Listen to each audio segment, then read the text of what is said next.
Hello, everyone. Welcome once again to one more episode of Forwardpreneurs, where resilience, knowledge, and innovation meet entrepreneurship. Today, I have pleasure to have a special guest coming all the way from Australia. Please welcome Mariam. Hi, Mariam. Hey, beautiful. Thank you for having me. Thank you for accepting my invite. It was a last-minute thing, but as entrepreneurs, we always keep moving forward. Absolutely. My dear, I will please like you to introduce yourself and any recent projects that you have coming up, but please give me a brief introduction of yourself and the things that you do. As Susie said, I'm Mariam. I'm Melbourne, Australian born and raised. I'm a mum of 5 children. I am a director, film director, a public speaker, entrepreneur, and keynote speaker. Projects-wise, so many, as you know. We're always doing something new, but my latest project is making the olive tree into a film. So that's what I'm really now focused on. Amazing. So I would like you to please share with us what made you start writing this book. Is this your first book that you're writing? And what was the mission that you had in the vision that you had prior writing this book? This is my first fiction book, yes. I am halfway in writing my second one. Basically, the reason behind writing a book, I experienced 3 wars by chance. In 2006 was the first one, the Israel-Lebanon war, and I was 17 with a 9-month-old and my husband, and we were evacuated from Lebanon to Cyprus via boats. So, as you can imagine, as a 17-year-old, that's a very big experience to have. And it took me many, many years to understand the toll of that first experience on me. So over the years, I have a degree or major in literature and composition. So I've always loved literature and writing.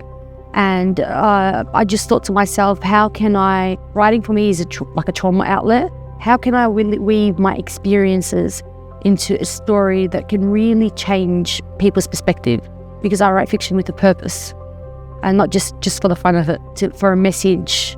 And my message in this book is love, unity, and that children always and forever will always pay the ultimate price in any war. Amazing. Thank you for sharing that. I'm looking forward to read this book, and I'm sure everyone else will be very excited to learn a little bit more of your story. And as you mentioned, it's a fictional story. However, it has a lot of your upbringing and experiences in life, and you have a vision, which is to share that beautiful message that you have in mind. Now, with all the things that you have experienced, I can see the resilience.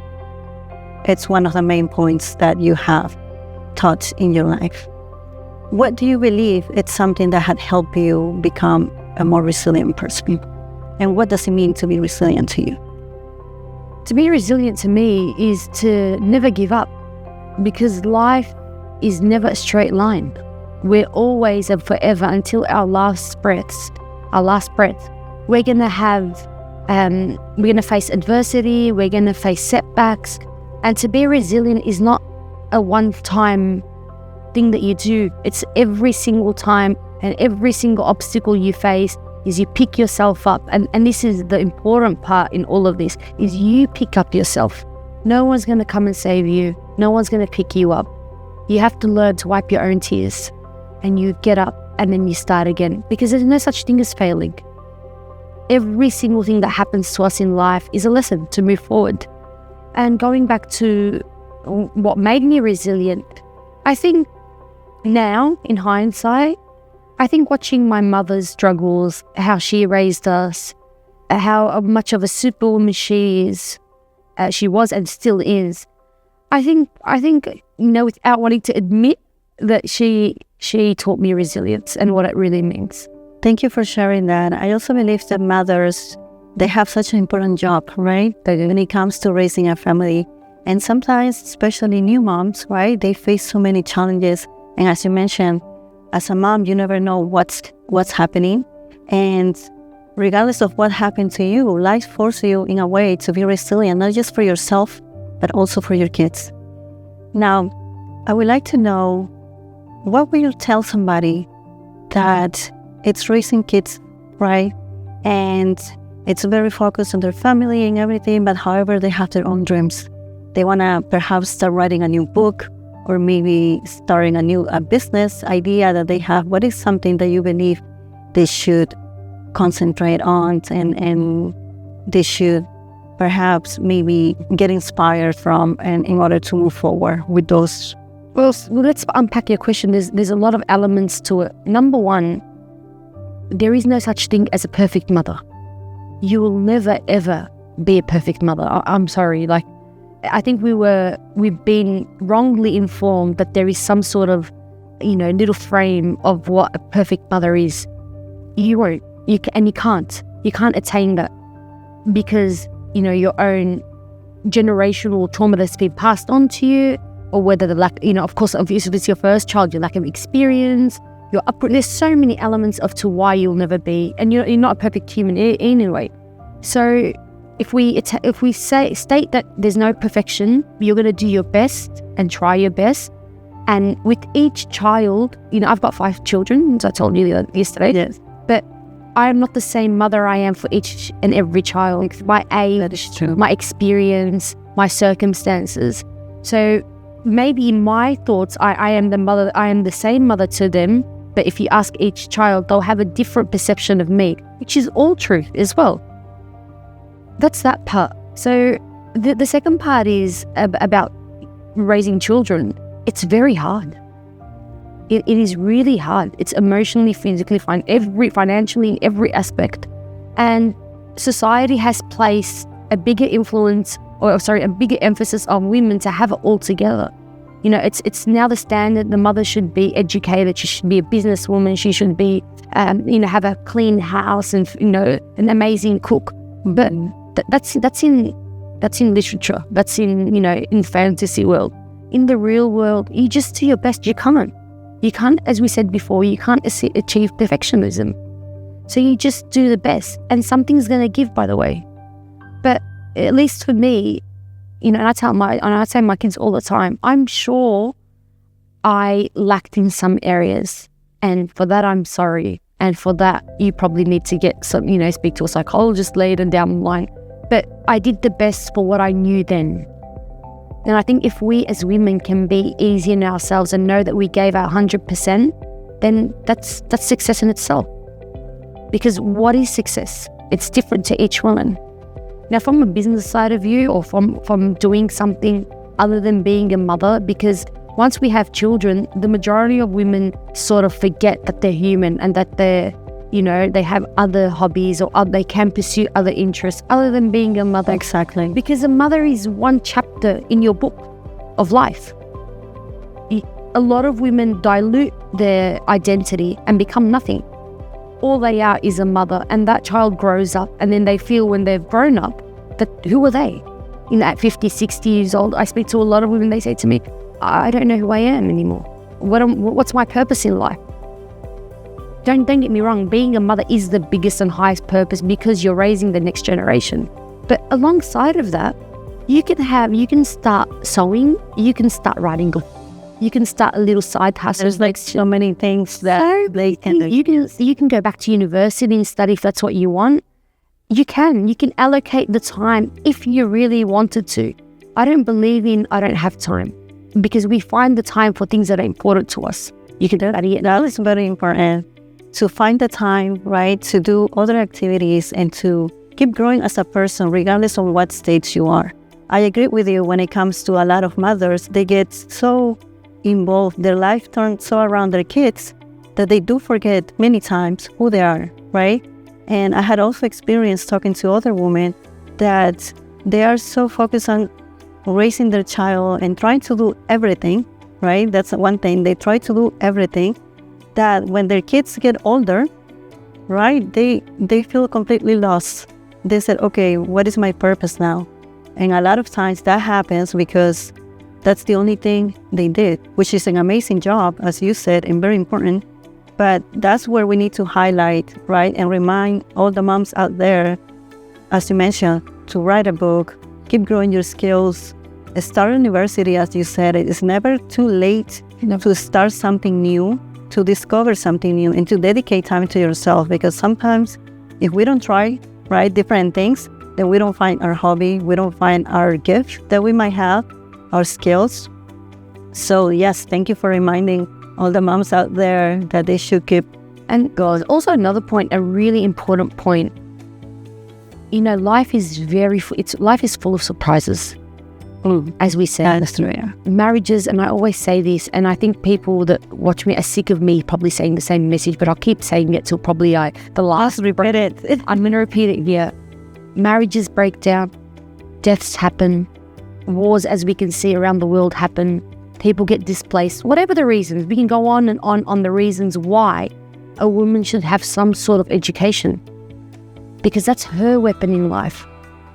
She should have, even if it's a casual job or a part-time job or something, of course, in reason. You don't have a newborn baby and then you decide that you want to go pursue a full-time, part-time. That's unrealistic. We have to be realistic. Yes, in the frame of being realistic. But a woman needs to have an education. I am not with a woman just relying on her father or brother or partner or husband, whoever he is. Because what happens if they pass away suddenly? And in an ideal world, people will tell you, oh, but someone will come and help her from the family. Yeah. That's dreams. In the real world, no one comes and helps anyone. Or if they do, it's for a very short period of time. Exactly. And you're a burden, and no one wants to be a burden on anyone. So I always say, get that qualification, whatever it is, learn that skill, and keep it for a rainy day. And I always share my own mother, when my father passed away at 52, leaving her 7 little children. Had she not had an education behind her, everyone would have been lived on the streets, because no one knocked on the door and said, here's $5, let me help you raise the kids. And that's the reality. Yeah, it is a reality. And as you mentioned, sometimes in times of need, people don't even ask you, how are you, right? Nevertheless, offer you the help. So education is really important, and as a society, we need to help women achieve those goals. And sometimes we as women might not get the help, but we have to go out there and look for it, right? Create our own path and just get the education that we might one day need it. And knowledge, knowledge is power. Absolutely. Right? Knowledge is power, and life happens, as you said. So if we have that with us, we can keep going forward. Absolutely. Now, talking about moving forward, I would like you to share one challenge I'm sure you have as an entrepreneur, a mom, and everything. You have go through many challenges, but if you could pick just any challenge that had taught you an important lesson, what was the challenge and what was the main lesson that you learned out of it? The biggest one, I think, or actually I've realized really recently, is don't cross the world for someone that won't cross the road for you. And what I mean by that is, don't give so much of yourself to anyone that they're not willing to give you a little finger in return. And that comes with boundaries, that comes with knowing your self-worth, that comes with looking really inside of yourself and understanding who you are. Because when you understand yourself and believe that you're worthy of anything, it's not just in your professional life, in your personal life, in any section of your life, that radiates to the person in front of you, and then people are forced to respect you. They're forced to, stand still and look at you for who you are.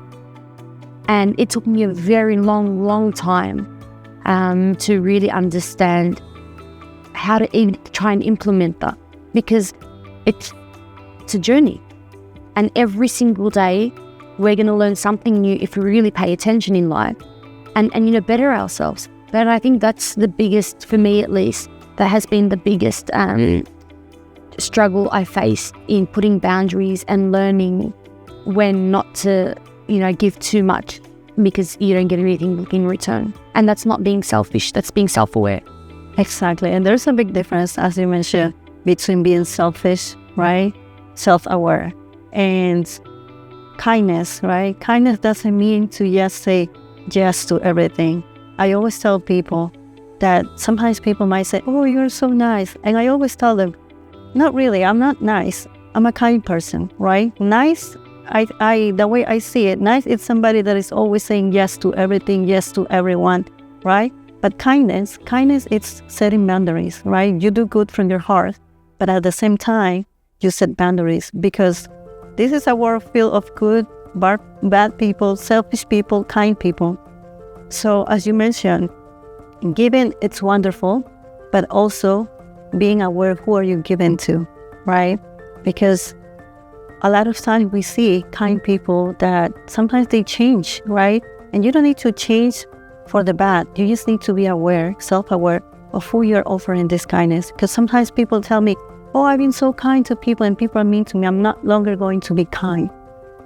And that really breaks my heart, because you should not allow anyone to change your character and who you are. So I do agree with you, and I do believe that self-awareness and setting boundaries, it's definitely the key in life, and in order to keep moving forward and offering our best to others and allowing others to offer the best to us. What would you say to somebody that it's struggling into setting boundaries? What is the one step that you think they should take? Because sometimes it's hard for people to say no to others, right? Or to perhaps start setting boundaries. What is one recommendation that you will tell them? One advice? It's very hard, especially if you were not taught how to set boundaries from a young age. You have to teach yourself. And you really have to, I think before you're even able to set boundaries, you need to work on your inner self first. And I know there's been a lot of talks now, especially with social media, everyone throws around these terms to make it look fancy. But there's no easy way of doing that. Sometimes you just have to take yourself out of your physical body and look at how your personality is from the outside, to analyze yourself and see, where are your weaknesses? Why do you allow people to spread over you? Or why do you allow, as you just said, to be the yes person all the time? That has to be something, even probably from childhood. You need to undo the knots that you have in your personality before you can reach a stage and say, okay, now I know who I am. And sometimes people don't know who they live all of their lives and they're not able to do that. It's an internal struggle, and it is very hard. From experience, it's the most difficult thing in the world to do, because people don't understand how and why you've changed, especially if you've changed, if you're a yes person all the time, and then to them, suddenly you're not anymore. You say no, or you say this is not for me, or I can't. They just think, why has this person turned? Why have you become suddenly? Well, it's not suddenly. That person probably took years to be able to say the no to you now, but you didn't see all of the internal turmoil and change. So the first step is really look inside of you and seek help. Go to a psychologist. I recommend everyone to go, if not every couple of months, at least once or twice in their lifetime, in different stages, to a psychologist to unpack and see where they need help with certain knots in their lives. I like how you mentioned that we need to look for help, right? Yeah. Sometimes in a lot of cultures, or in a lot of homes, that's like a taboo, right? And we don't speak enough sometimes. I mean, lately I had seen the difference compared to, let's say, 10 years ago.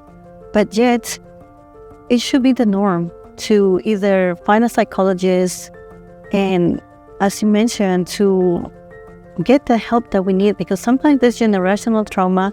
Sometimes we're not self-aware of what we are, the way we are. And I remember a few days ago, I was talking to this lady, right? And she told me that she was going to therapy and that she had seen the difference that had made in her life.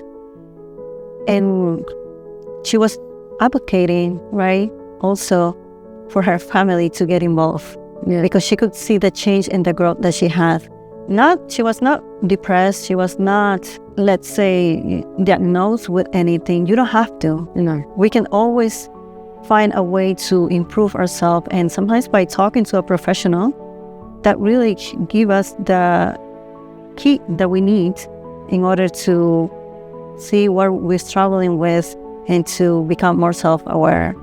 I always, or not always, I lately started thinking, why do we leave ourselves to be depressed before we go and seek psychological help?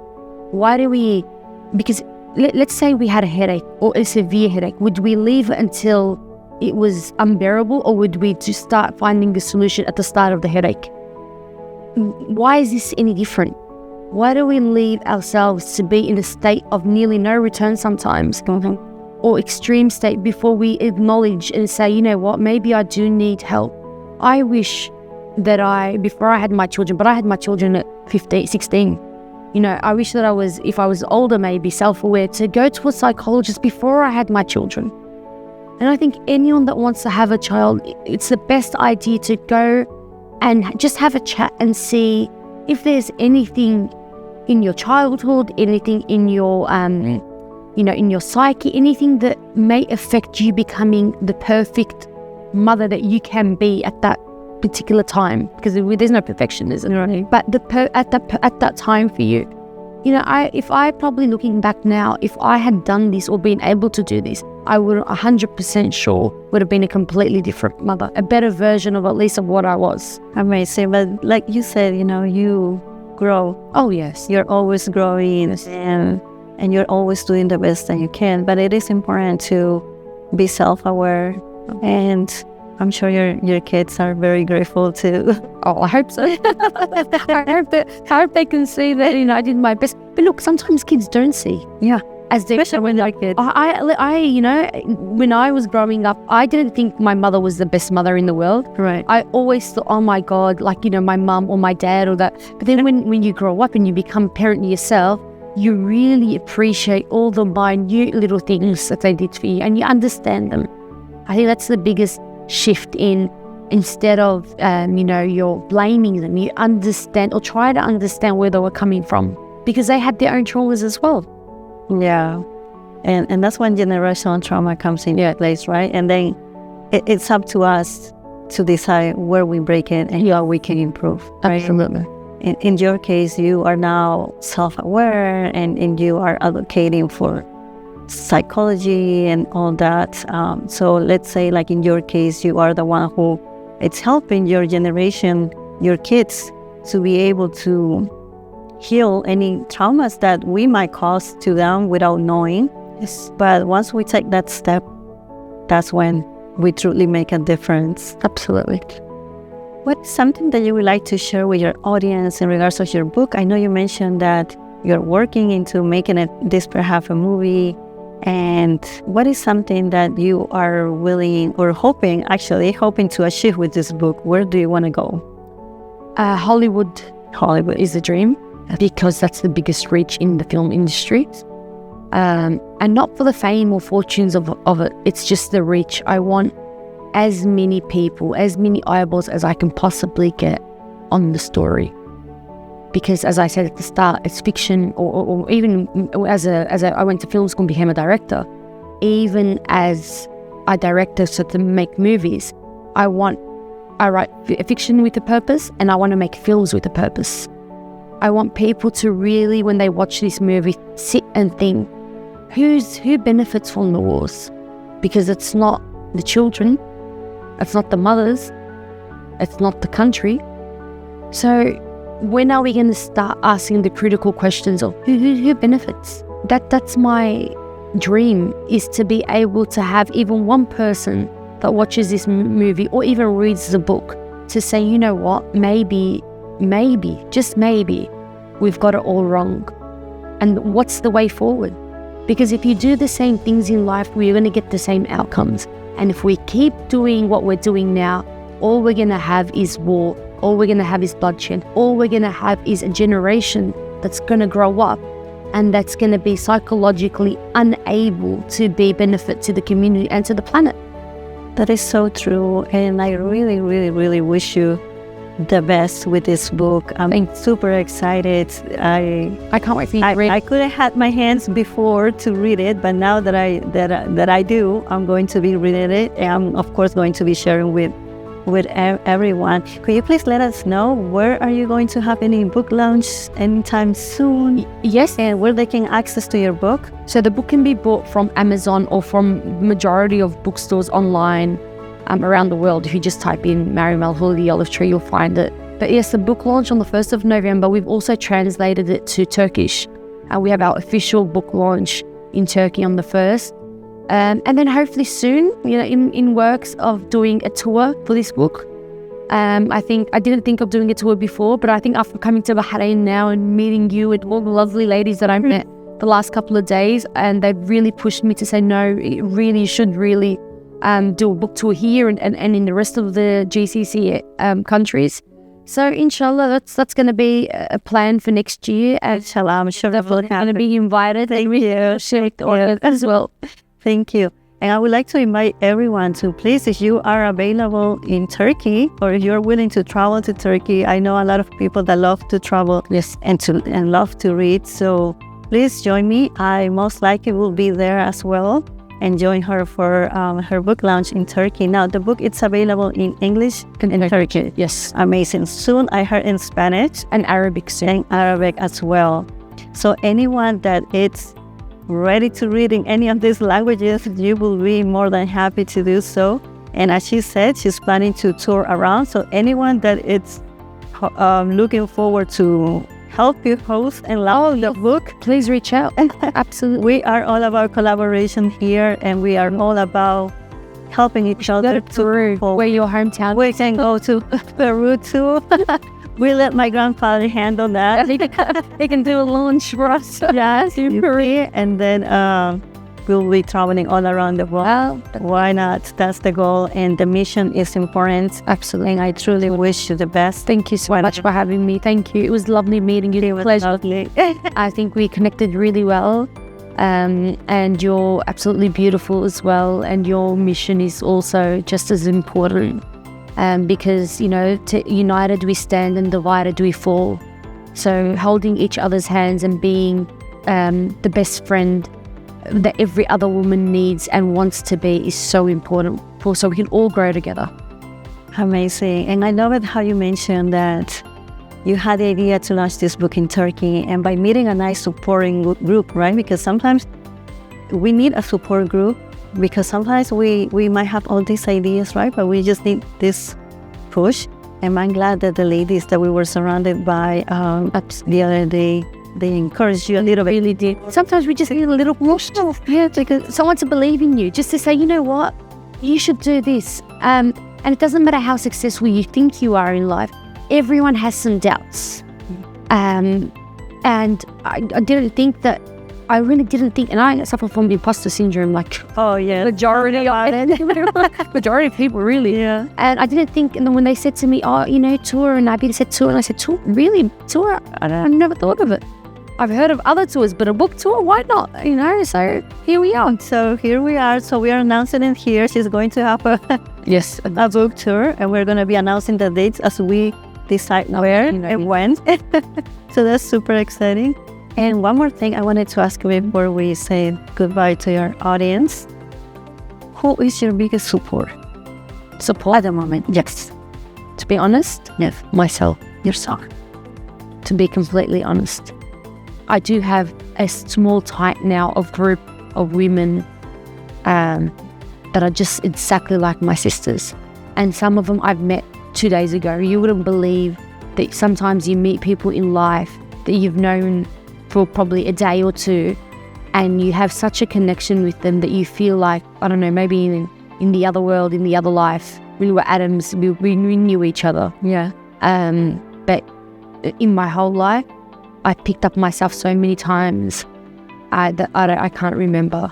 And that's not saying or meaning that you don't have that support group, but no, at my darkest times, I just picked up myself and kicked myself in the back and said, keep going.